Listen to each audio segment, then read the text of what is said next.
오늘 예배 참석하신 모든 분들을 환영합니다. 이 시간 주님의 은혜가 함께하는 귀한 시간 되시기를 바랍니다. 우리는 지금 예수님의 이름들이라는 설교 시리즈를 하고 있습니다. 이번 시리즈 동안 우리는 예수님의 네 이름들에 대해 생각해 보고 있습니다. 이 이름들은 예수님이 오시기 700년 전에 이사야 선지자의 예언을 통해 주어졌습니다. 이사야 9장 6절은 다음과 같이 기록했습니다. 이는 한 아기가 우리에게 낳고 한 아들을 우리에게 주신 바 되었는데 그의 어깨에는 정사를 메었고 그의 이름은 기묘자라 모사라 전능하신 하나님이라 영존하시는 아버지라 평강의 왕이라 할 것임이라. 오늘은 이 이름 중에 평강의 왕에 대해 생각해 보겠습니다. 예수님께서 태어나셨을 때 천사들은 이렇게 말했습니다. 지극히 높은 곳에서는 하나님께 영광이요 땅에서는 기뻐하심을 입은 사람들 중에 평화로다. 하지만 우리가 예수님의 탄생하신 배경을 보면 그렇게 평화롭지 않았던 것을 알 수 있습니다. 마리아는 성령님에 의해 잉태되었습니다. 그런데 이 사실을 누가 믿었겠습니까?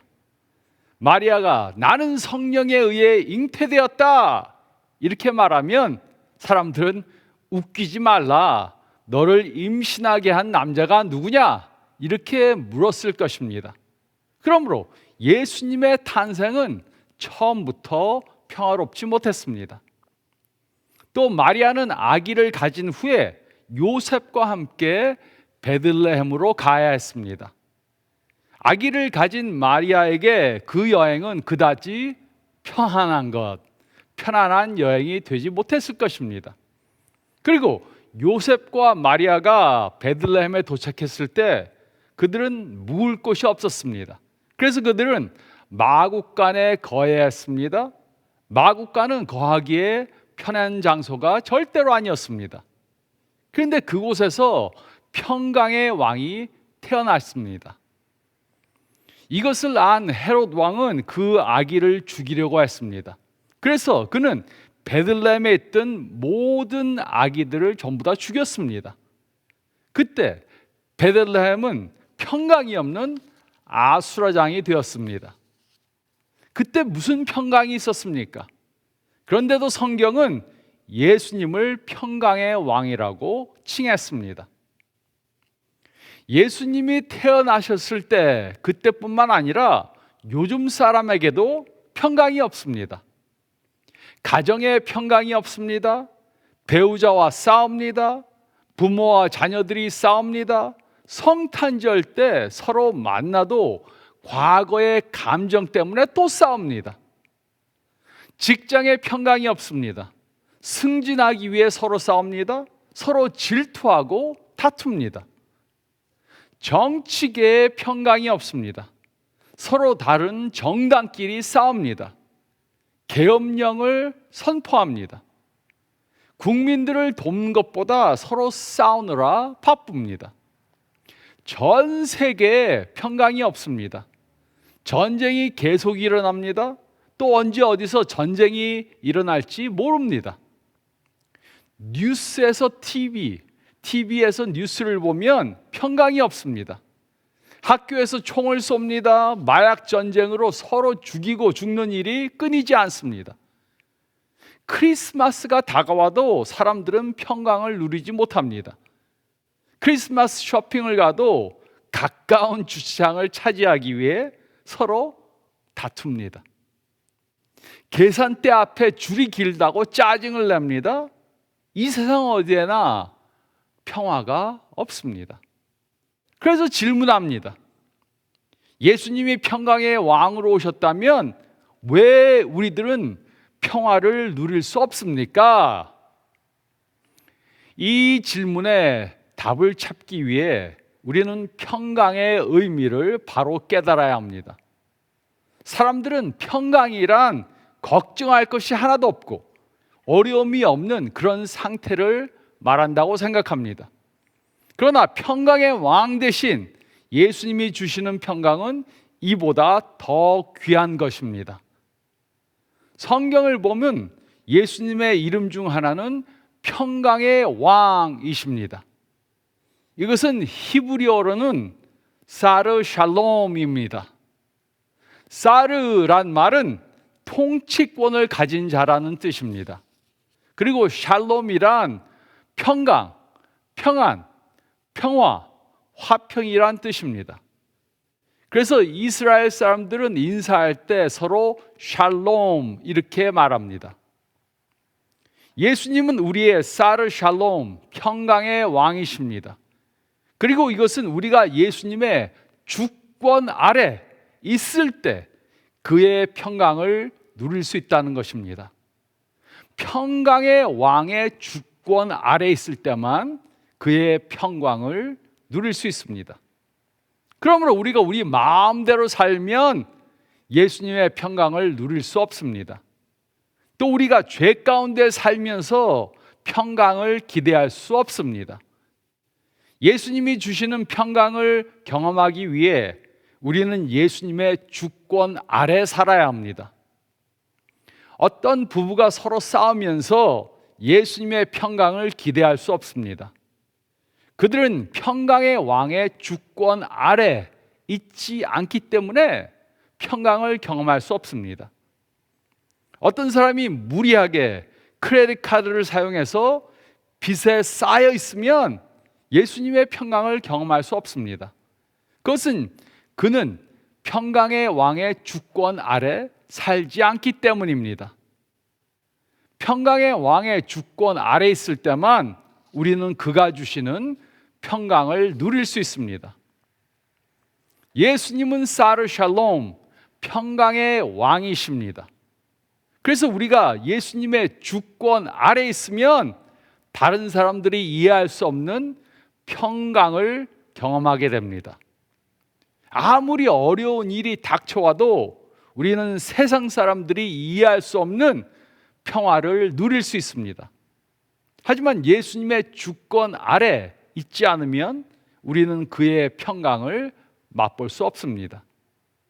그래서 누가복음 2장에 기록된 목자들의 이야기는 예수님의 평강에 대해 다음 세 가지 중요한 사실을 말해 주었습니다. 첫째로 8절로 10절 말씀을 보면 우리는 예수님을 통해서만 마음의 평강을 가질 수 있습니다. 우리는 예수님을 통해서만 마음의 평강을 가질 수 있습니다. 8절로 10절은 다음과 같이 기록했습니다.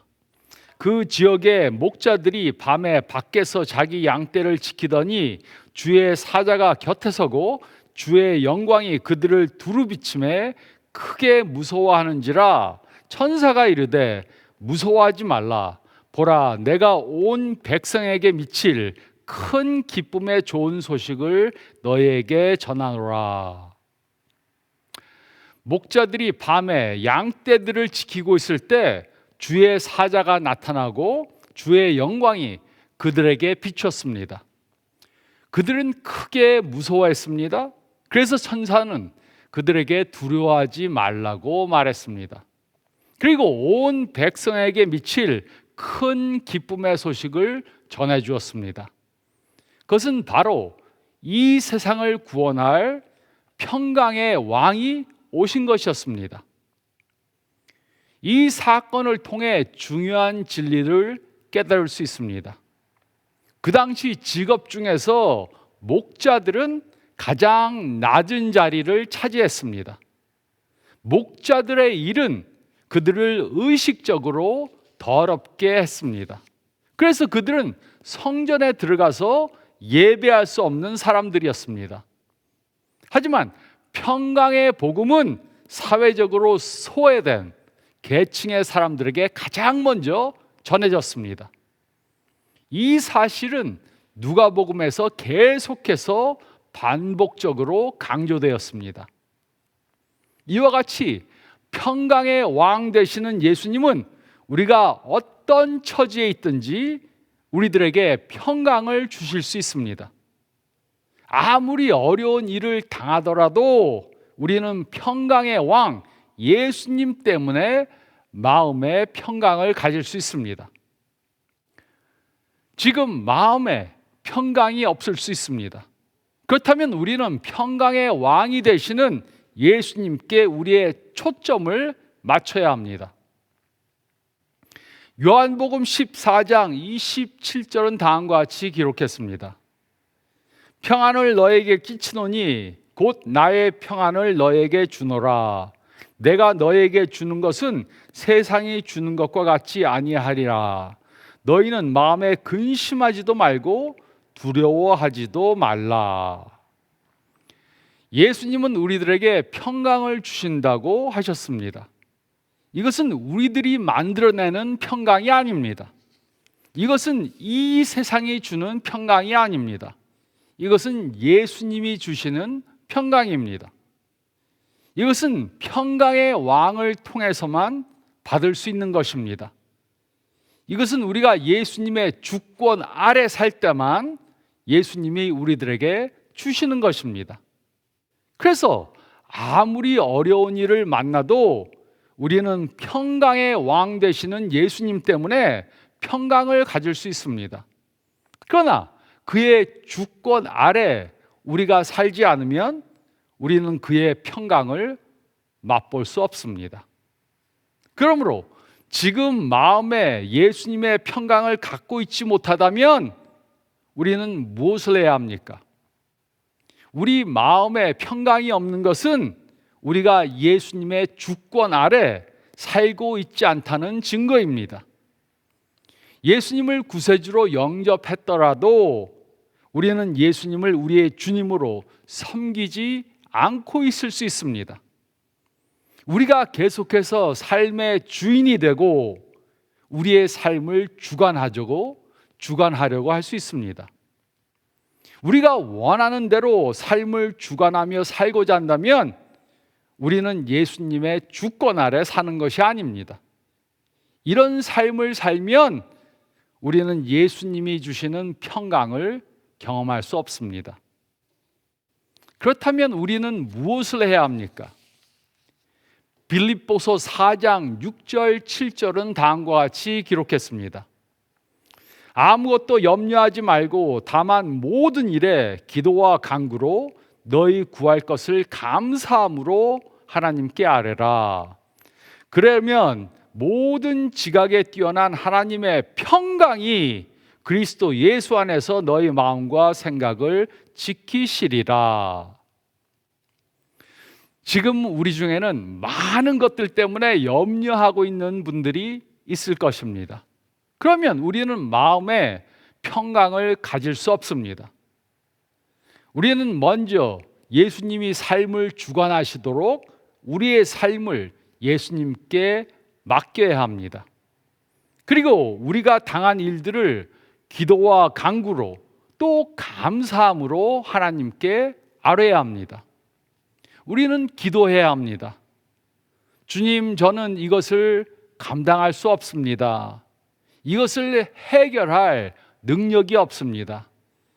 그러나 저는 예수님은 이것을 해결할 능력이 있으심을 믿습니다. 저는 이 문제를 주님께 맡깁니다. 이렇게 기도해야 합니다. 이렇게 모든 문제들을 예수님께 맡기면 우리는 예수님이 주시는 평강을 경험하게 됩니다. 예수님은 사르 샬롬, 평강의 왕이십니다. 우리는 예수님을 통해서만 마음의 평강을 가질 수 있습니다. 우리는 예수님을 통해서만 마음의 평강을 가질 수 있습니다. 그리고 둘째로 11절에서 14절 말씀을 보면 우리는 예수님을 통해서만 하나님과 평강을 누릴 수 있습니다. 우리는 예수님을 통해서만 하나님과 평강을 누릴 수 있습니다. 11절로 14절은 다음과 같이 기록했습니다. 오늘 다윗의 동네에 너희를 위하여 구주가 나셨으니 곧 그리스도 주시니라. 너희가 가서 강보에 쌓여 구유에 누워 있는 아기를 보리니 이것이 너희에게 표적이니라 하더니 호련히 수많은 천군이 그 천사와 함께 하나님을 찬송하여 이르되 지극히 높은 곳에서는 하나님께 영광이요 땅에서는 하나님이 기뻐하신 사람들 중에 평화로다 하니라. 천사는 오늘 메시아가 나셨다고 말했습니다. 그 아기가 강보에 쌓여 구유에 누이었는 것을 볼 것이라고 말했습니다. 이것이 그들에게 표적이 될 것이라고 말했습니다. 그때 갑자기 수많은 천군이 그 천사와 함께 하나님을 찬송했습니다. 이 이야기의 절정은 바로 그들이 찬송한 것입니다. 지극히 높은 곳에서는 하나님께 영광이요 땅에서는 하나님이 기뻐하신 자들 중에 평화로다. 이 찬송은 이 땅에서의 메시아의 평화의 사역을 강조했습니다. 그러므로 이 평화는 메시아가 주시는 것입니다.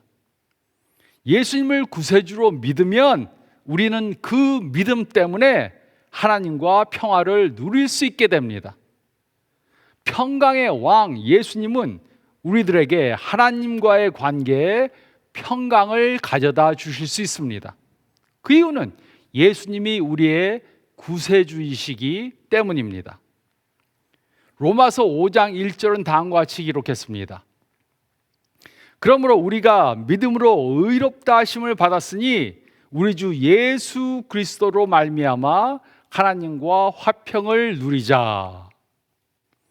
우리가 하나님과 화평할 수 있는 것은 우리가 무엇을 해서 이루는 것이 아닙니다. 하나님과 화평하는 것은 평강의 왕 되시는 예수님 때문에 가능한 것입니다. 예수님은 우리들과 하나님 사이에 화평을 가져오게 하기 위해 이 세상에 오셨습니다. 어떤 사람들은 이렇게 물을 수 있습니다. 그런데 왜 저에게는 평강이 없습니까? 그 이유가 무엇입니까? 어떤 사람들은 아직 평강의 왕이 되시는 예수님과 아무 관계가 없는 삶을 살 수 있습니다. 이럴 때 예수님은 우리가 그에게 나오도록 하시기 위해 우리 삶 속에 평화를 경험하지 못하게 하실 수 있습니다. 저는 오랫동안 예수님과 상관이 없는 삶을 살았습니다. 그래서 저는 마음에 평강이 없었습니다. 무엇인가 제 삶에 빠진 것이 있다는 느낌을 받았습니다. 그래서 저는 예수님을 구세주로 영접하기로 결정했습니다. 그 결과 지난 45년 동안 아무리 어려운 일들을 만나도 예수님을 믿는 그 믿음 때문에 마음의 평화를 누릴 수 있었습니다. 하나님과 아무 관계가 없는 삶을 산다면 하나님이 주시는 평강을 누릴 수 없습니다. 성경은 우리가 모두 하나님 앞에서 죄인이라고 기록했습니다. 우리들 중 어떤 사람은 죄를 좀 더 많이 지었고 어떤 사람은 좀 덜 지었을 뿐이지 우리 중에 죄를 한 번도 짓지 않은 사람은 한 사람도 없습니다. 그 결과 우리는 완전하신 하나님과 관계를 가질 수 없었습니다. 우리들과 하나님과의 관계는 깨어져 있었습니다. 그래서 예수님은 이 세상에 오셔서 우리들 대신 우리들의 죄값을 지불해 주시기 위해 십자가에 달려 죽으셨습니다. 그래서 예수님을 믿기만 하면 우리는 죄 용서함을 받게 됩니다. 우리는 하나님의 자녀가 되어 하나님과 관계를 가질 수 있게 됩니다. 그리고 이제 우리들과 하나님 사이에는 화평이 있습니다. 이것은 우리가 무엇을 해서 얻은 것이 아닙니다.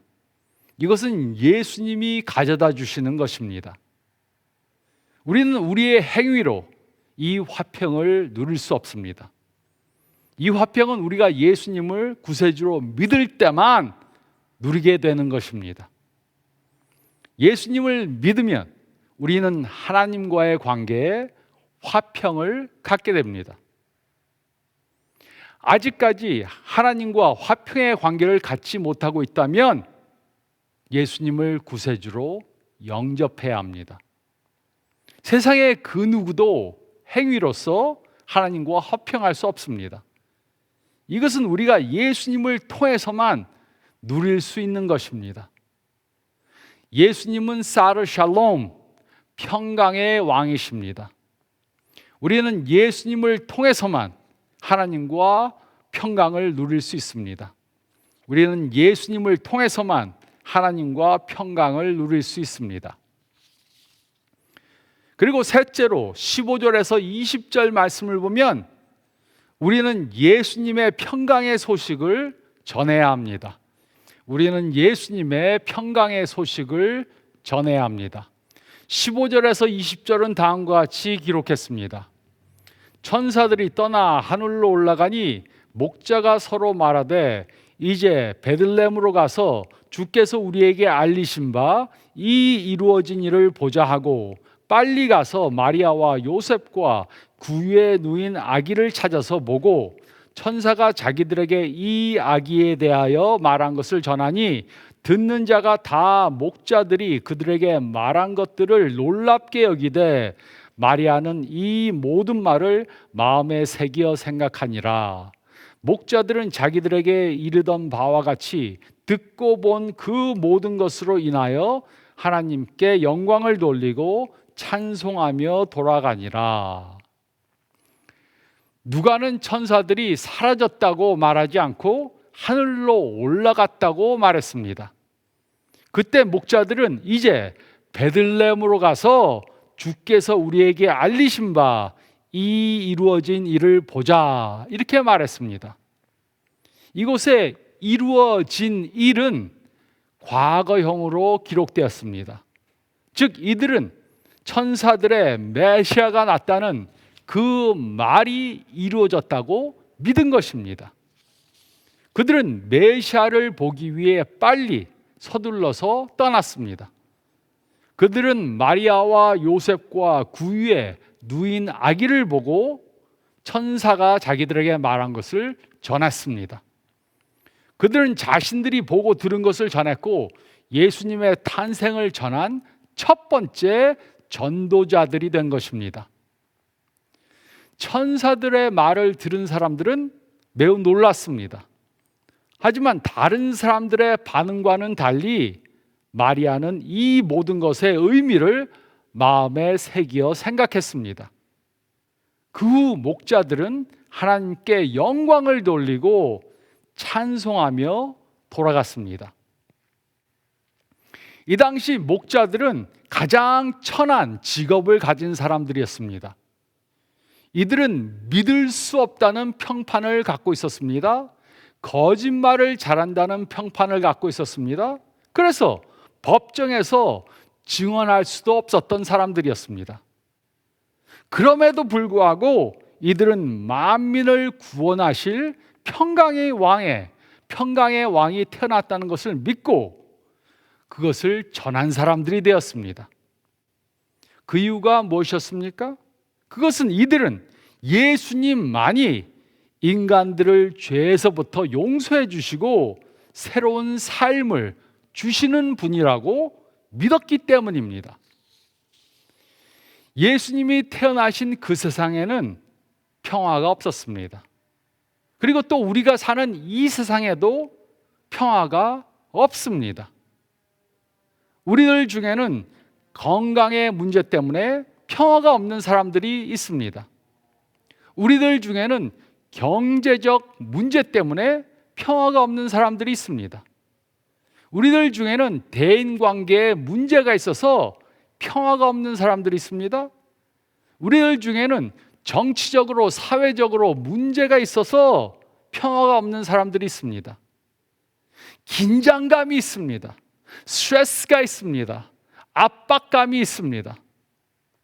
많은 사람들은 평강의 왕이 오신 것을 모르기 때문에 어려운 나날을 삽니다. 그래서 예수님이 주시는 평강을 경험한 우리들은 평강의 왕에 대한 기쁜 소식을 다른 사람들에게 전해야 합니다. 그 이유는 평강의 왕이 되신 예수님만이 우리 마음에 평화를 주실 수 있기 때문입니다. 예수님만이 우리들에게 참다운 평화를 누릴 수 있게 해주십니다. 그런데 많은 사람들이 예수님을 모르고 예수님이 없는 삶을 삽니다. 무엇인가 부족한 것이 있다는 느낌을 받습니다. 그래서 예수님 아닌 다른 것들로 그 공허감을 채워보려고 합니다. 공부를 열심히 해서 돈을 많이 벌어서 세상적으로 성공해서 좋은 사람과 결혼해서 물질들을 많이 축적해서 친구들과 재밌게 놀면서, 하지만 궁극적으로 이런 것들로는 평강을 가질 수 없습니다. 얼마만큼의 공허감은 덜을 수 있습니다. 하지만 하나님이 없으면, 예수님이 없으면 마음의 공허감은 채워줄 수 없습니다. 항상 무엇인가 빈 듯한 느낌을 갖게 될 것입니다. 우리에게는 먼저 하나님의 평강이 필요합니다. 예수님을 믿고 하나님과 화평한 관계를 가져야 합니다. 그리고 어떤 일이 오더라도 마음의 평강을 예수님 때문에 가져야 합니다. 그리고 어려운 일을 당해 마음에 평강이 없는 분들에게 평강의 왕 되시는 예수님에 대해 전해 주어야 합니다. 예수님은 사르 샬롬, 평강의 왕이십니다. 우리는 예수님의 평강의 소식을 전해야 합니다. 우리는 예수님의 평강의 소식을 전해야 합니다. 이 우산이 우리의 평강의 왕이신 예수님을 상징한다고 상상해 보시기 바랍니다. 비가 올 때 우산 아래에 있으면 우리는 비를 피할 수 있습니다. 이와 같이 우리가 사는 세상에 아무리 많은 문제들이 있더라도 예수님의 주권 아래 거하면 그의 평강을 맛볼 수 있습니다. 그러나 예수님 밖에 거하면 우리는 그 평강을 맛볼 수 없습니다. 여러분은 지금 어디 계십니까? 여러분은 예수님의 주권 아래 거하십니까? 아니면 예수님의 주권 밖에 거하십니까? 예수님은 사르 샬롬, 평강의 왕이십니다. 그는 우리를 위로하시는 평강의 왕이십니다. 우리를 구원하시는 평강의 왕이십니다. 그래서 우리는 이 기쁜 소식을 모든 사람들에게 전해야 합니다.